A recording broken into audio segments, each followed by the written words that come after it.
தீபாவளி பண்டிகை நாளை மறுநாள் வழக்கமான உற்சாகத்துடன் கொண்டாடப்பட உள்ளது. இதையொட்டி புத்தாடைகள், பட்டாசுகள் ஆகியவற்றை வாங்குவதற்கு சென்னை டி நகர் உள்ளிட்ட பகுதிகளில் பொதுமக்கள் திரண்டுள்ளனர்.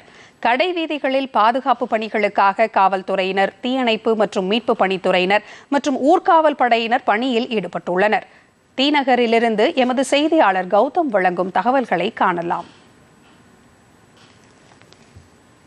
நாடு முழுவதும் நாளை மறுநாள் தீபாவளி பண்டிகை கொண்டாடப்பட உள்ள நிலையில் அதற்காக புத்தாடைகள், இனிப்புகள் வாங்குவதற்கு கடை வீதிகளில் கூட்டம் அலைமோதி வருகிறார்கள். குறிப்பாக சென்னை டி நகர் பகுதியில் காலை முதலே மழையை பொருட்படுத்தாமல் புத்தாடைகள், இனிப்பு வகைகள் வாங்குவதற்கு பொதுமக்கள் கூட்டம் அலைமோதி வருகிறது. இதற்காக பாதுகாப்பு பணியில் ஈடுபடுவதற்காக காவலர்கள் 300க்கும் மேற்பட்ட காவலர்கள் டி நகர் பகுதி முழுவதுமாக பாதுகாப்பு பணியில் ஈடுபட்டு வருகிறார்கள்.